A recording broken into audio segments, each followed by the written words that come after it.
បីដូចជាត្រៀមរួចរាល់សម្រាប់សង្គ្រាមយើងមានការចូលរួមពីអ្នកតាមដានព្រឹត្តិការណ៍អន្តរជាតិរបស់ BTV ទាំងពីររូបសូមជួបជាមួយលោកណនរីណានិងលោកចិនសេរីផ្ដើមសំណួរដំបូងទៅកាន់លោករីណាតែម្ដងនៅថ្ងៃនេះដែលយើងជជែកពាក់ព័ន្ធជាមួយនឹងការចរចានុយក្លេអ៊ែរអ៊ីរ៉ង់និងសហរដ្ឋអាមេរិកនៅជុំទី2ដែលគេរំពឹងទុកសម្រាប់ជោគជ័យដែរប៉ុន្តែនៅក្នុងនោះយើងឃើញថាកិច្ចចរចានេះបានដំណើរការមករយៈពេលច្រើនដងមកដែរហើយទាំងផ្លូវការទាំងការប្រកាសក៏ដូចជាមិនប្រកាសជាដើមប៉ុន្តែលោករីណាថាតើការចរចាជុំទី1ដែលធ្វើឡើងកាលពីអំឡុងដើមខែកុម្ភៈកន្លងទៅនេះលទ្ធផលយ៉ាងណាដែរទើបបានជាឈានឈ្មោះមកដល់ជុំទី2នេះបាទការចរចាកន្លងមកគឺនៅក្នុងប្រទេសអូម៉ង់នៅក្នុងទីក្រុងម៉ូស្កាត់គឺការចរចាជាលក្ខណៈប្រយោលទេជា indirect talk ដដែលដោយកាលពីខែម្លងខែមេសាឧសភាកាលពីឆ្នាំ2025កន្លងទៅដែរប៉ុន្តែការចរចាលើកនេះវាខុសឆ្លាស់អំពីបរិយាកាសជុំវិញនៃការចរចាហ្នឹងគឺសហរដ្ឋអាមេរិកបានដាក់សម្ពាធឲ្យស្រេចទៅហើយគឺការបង្កើនសម្ពាធផ្នែកយោធាដោយបញ្ជូននាវាផ្ទុយយន្តហោះ USS Abraham Lincoln ទៅកាន់ឈូងសមុទ្រពាក់និងកងនាវាប្រយុទ្ធច្រើនទៀតស្របពេលនៃការចរចាហ្នឹងបានចាប់ផ្ដើមប៉ុន្តែភាគីទាំងពីរមិនសម្រេចបានកិច្ចព្រមព្រៀងឬក៏វឌ្ឍនភាពធំដុំទេដោយក្នុងនោះគឺខាងរដ្ឋមន្ត្រីការបរទេសអ៊ីរ៉ង់លោក Abbas Araghchi ហើយរដ្ឋអ្នកខាងទៀតគឺប្រេសិតពិសេសសហរដ្ឋអាមេរិកគឺលោក Steve Witkoff និងលោក Jared Kushner កូនប្រសាររបស់លោក Trump ហ្នឹងគឺបានវិភាសាដោយប្រយោលមានន័យថាភាគីទាំងពីរពិតមែនថាមិនមានវឌ្ឍនភាពធំដុំប៉ុន្តែក៏បានឯកភាពថានឹងបន្តទៀតអញ្ចឹងនេះគឺជាចំណុចពិសេសដែលអ៊ីរ៉ង់តែងតែរំពឹងថានឹងសម្រេចបានកិច្ចព្រមព្រៀងនុយក្លេអ៊ែរឥឡូវនេះគឺព័ត៌មានដែលផ្សព្វផ្សាយក្រោយការចរចាហ្នឹងថាភាគីទាំងពីរអាចឈានដល់កិច្ចព្រមព្រៀងបើសិនជាសហរដ្ឋអាមេរិកព្រមដកទណ្ឌកម្មទាំងអស់ចេញពីអ៊ីរ៉ង់ជាថ្នូរនឹងអ៊ីរ៉ង់គឺផ្អាកកម្មវិធីឬក៏បញ្ឈប់កម្មវិធីនុយក្លេអ៊ែរអ៊ីរ៉ង់ដោយពង្រាវសារធាតុអ៊ុយរ៉ានីញ៉ូមដែលខ្លួនចម្រាញ់បាន 60% ពង្រាវឲ្យរាវមិនអាចប្រើប្រាស់បាននៅក្នុងការផលិតអាវុធនុយក្លេអ៊ែរដូច្នេះវឌ្ឍនភាពហ្នឹងគឺការក្នុងអំឡុងការចរចាហ្នឹងមិនមានអ្វីធំដុំទេដោយគ្រាន់តែថាភាគីទាំងពីរអាចត្រូវរើគ្នាថានឹងបន្តការចរចានេះគឺជាចំណុចទី1ចំណុចទី2ភាគីទាំងពីរហ្នឹងគឺលើកយកតែចំណុចកម្មវិធីនុយក្លេអ៊ែរមួយទេដែលក្នុងនោះគឺកន្លងមកមានការទាមទាររំសាយកម្មវិធីនុយក្លេអ៊ែរកាត់បន្ថយកម្មវិធីមីស៊ីលផ្លោងរបស់អ៊ីរ៉ង់ដែលបច្ចុប្បន្នគឺត្រូវបានមើលឃើញថាមានសមត្ថភាពខ្លាំងហើយមួយទៀតគឺការ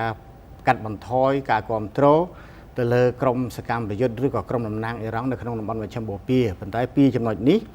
គឺមិនត្រូវបានយកមកពិភាក្សាទេដោយក្នុងនោះគឺភាគីទាំងពីរនិយាយតែអំពីកម្មវិធីនុយក្លេអ៊ែរមួយទេអញ្ចឹងការបន្តទៀតនេះក៏ជាការគេហៅថា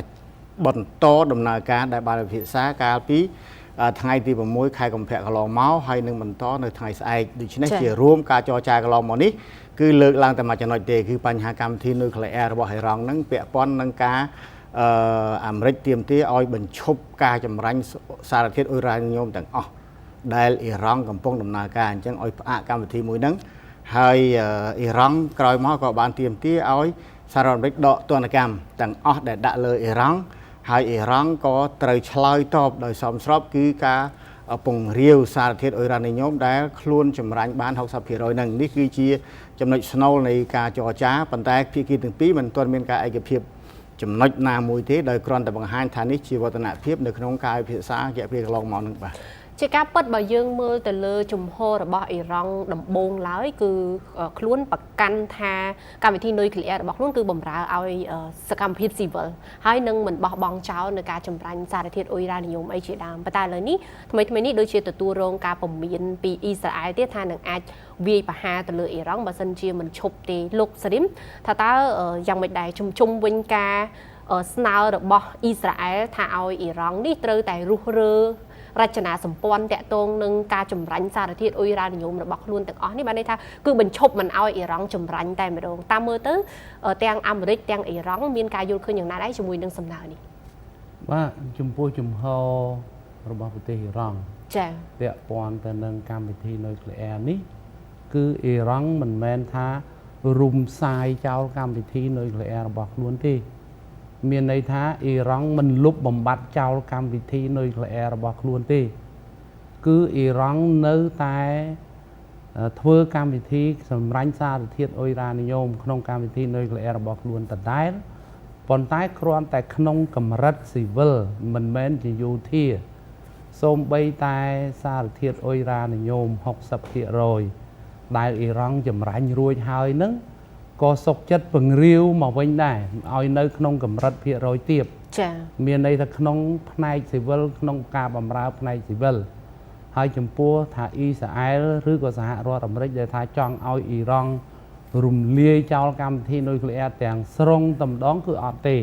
ហើយត្រង់ចំណុចនេះគឺបើតាមជំហររបស់សហរដ្ឋអាមេរិកគឺសហរដ្ឋអាមេរិកក៏ចង់ឲ្យតែអ៊ីរ៉ង់នឹងធ្វើយ៉ាងណាបញ្ឈប់កម្មវិធីនុយក្លេអ៊ែររបស់ខ្លួនបើហើយការចម្រាញ់សារធាតុអ៊ុយរ៉ានីយ៉ូមត្រូវតែធ្វើទៅតាមលំដាប់នៃការអភិវឌ្ឍផ្នែកស៊ីវិលមិនមែនយោធាទេប៉ុន្តែគ្រាន់តែសហរដ្ឋអាមេរិកមិនទុកចិត្តហើយបើចំណែកអ៊ីស្រាអែលវិញថាបើកុំឲ្យសង្ស័យគឺឲ្យអ៊ីរ៉ង់នឹងបញ្ចប់កម្មវិធីនុយក្លេអ៊ែររបស់ខ្លួនតែម្ដងប៉ុន្តែរហូតមកដល់ពេលនេះបើតាមមើលចំហរបស់ប្រទេសអ៊ីរ៉ង់គឺហាក់ដូចជាអ៊ីរ៉ង់ធ្វើតាមគេហៅថាបន្ទន់ចំហច្រើនធ្វើតាមការចង់បានរបស់សហរដ្ឋអាមេរិកទៅហើយធ្វើតាមការចង់បាននៅត្រង់ថាប្រសិនបើសហរដ្ឋអាមេរិកដកទណ្ឌកម្មនោះប្រទេសអ៊ីរ៉ង់នឹងបន្ថយការចម្រាញ់សារធាតុអ៊ុយរ៉ានីយ៉ូមក្នុងកម្រិតទាបមែនទែនដែលมันអាចអភិវឌ្ឍផ្នែកយោធាបានប៉ុន្តែគាត់ថារឿងវាមិនមែននៅតែនុយក្លេអ៊ែរហ្នឹងទេ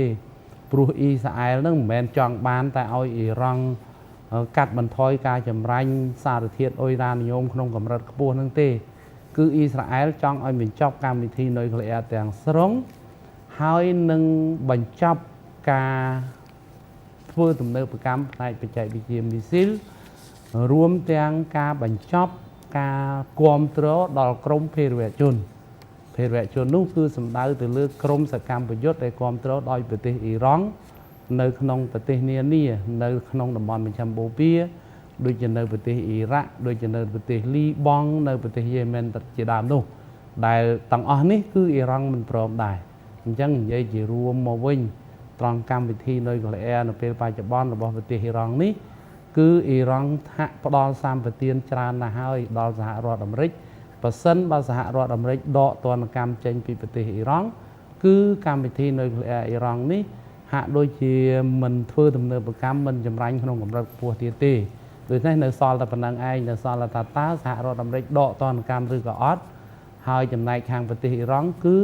ហាក់ដូចជាបង្ហើបទៅមុនរួចទៅស្រេចទៅហើយបាទពាក់ព័ន្ធជាមួយនឹងការចាប់ផ្ដើមការចរចាជុំទី2នេះមិនទាន់បានចរចាទេតែអាមេរិកគេហៅថាបោះពាក្យស្ដីពីការគ្រប់គ្រងសម្រាប់អ៊ីស្រាអែលនៅក្នុងការវាយប្រហារលើអ៊ីរ៉ង់បើសិនជាការចរចាបរាជ័យយ៉ាងមិនដែរលោករីណាបើសិនជាការចរចាជុំទី2ដែលចាប់ផ្ដើម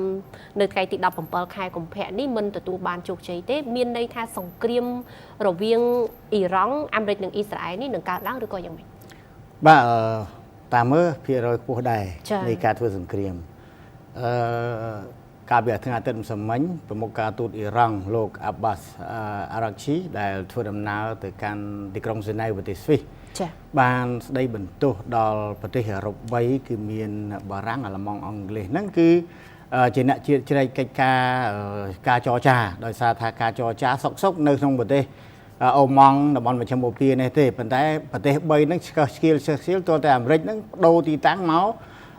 ទីក្រុងហ្សឺណែវប្រទេសស្វីសវិញដោយសារថាអ៊ីរ៉ង់ថាពួកលោកខាងលិចហ្នឹងគឺមើលរំលងប្រទេសដែលជាអន្តរការីសំខាន់តួអង្គសំខាន់មានកាតាអូម៉ង់ជាដើមតែងតែជំរុញមានការផ្សះផ្សាហើយក៏ស្របពេលជុំវិញហ្នឹងគឺលោកត្រាំបានប្រកាសពីការបញ្ជូននាវាផ្ទុកយន្តហោះទី2ទៅកាន់តំបន់មជ្ឈិមបូព៌ារួមទាំងកងនាវាប្រយុទ្ធក្នុងន័យថាបង្កើនសម្ពាធលើប្រទេសអ៊ីរ៉ង់បើក៏ការចរចានឹងមិនបានសម្រេចទេការវិមសិនមិញនេះដែរលោកម៉ាកូរូបយោរដ្ឋមន្ត្រីការបរទេសសហរដ្ឋអាមេរិកដែលបានទៅចូលរួមកិច្ចប្រជុំរួមសន្និសីទសន្តិសុខនៅមួយនិចប្រទេសអាល្លឺម៉ង់រយៈពេល3ថ្ងៃហ្នឹងហើយចប់នៅថ្ងៃអាទិត្យក៏បានធ្វើដំណើរទៅកាន់ប្រទេសហុងគ្រីនិងប្រទេសស្លូវ៉ាគីហ្នឹងក៏បាននិយាយថា តាមពិតទៅគឺជាមួយអ៊ីរ៉ង់ដូចមិនចាំបាច់ចរចាអីទៀតទេ ចា៎ គឺមិនទុកចិត្តអ៊ីរ៉ង់ទេប៉ុន្តែដោយសារប្រធានាធិបតីអាមេរិក Donald Trump ហ្នឹងថាលោកចង់ប្រើប្រាស់ការទូតនឹងច្រើនជាងការវាយប្រហារដោយយោធាឥឡូវនេះគឺសហរដ្ឋអាមេរិកគ្រាន់តែចង់សាកតែប៉ុណ្ណឹងទេសាកមើលតើអ៊ីរ៉ង់អាចធ្វើបានអត់ប៉ុន្តែក្នុងន័យថាបើសិនជាកម្មវិធីនុយក្លេអ៊ែរនេះទំនងជាអាចទៅរួចប៉ុន្តែបើជាការទៀមទាឲ្យបញ្ចប់កម្មវិធីមីស៊ីល ballistic មីស៊ីលផ្លោករបស់អ៊ីរ៉ង់ហើយបញ្ឈប់ការផ្គត់ផ្គង់ការគ្រប់គ្រងលើក្រុមសកម្មប្រយុទ្ធដែលជាបង្អែកមួយចំនួនដ៏ធំដែររបស់អ៊ីរ៉ង់ហ្នឹងទំនងជាមិនអាចទៅរួចទេអញ្ចឹងហើយបានជាគេមើលឃើញថា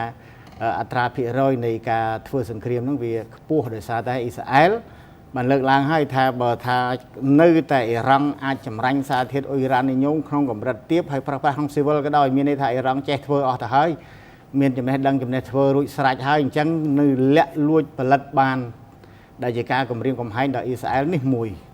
ការទៀមទាទី2គឺអ៊ីស្រាអែលក៏ចង់ឲ្យលុបចោលដែរឬក៏កាត់បន្ថយកម្រិតណាការផលិតមីស៊ីលផ្លោករបស់អ៊ីរ៉ង់ដែលមានសន្ទុះខ្លាំងក្លាក្នុងរយៈពេលប្រមាណសប្តាហ៍ឬក៏ប្រមាណខែហ្នឹងគឺអ៊ីរ៉ង់អាចផលិតបានច្រើនរហូតដល់ជាង 2000 ដើមដែលជាការគម្រាមកំហែងខ្លាំងដល់អ៊ីស្រាអែលហើយអ៊ីស្រាអែលក៏ទាមទារឲ្យបញ្ឈប់ការគ្រប់គ្រងដែរអញ្ចឹងបើសិនជាអ៊ីរ៉ង់មិនបានដើរតាម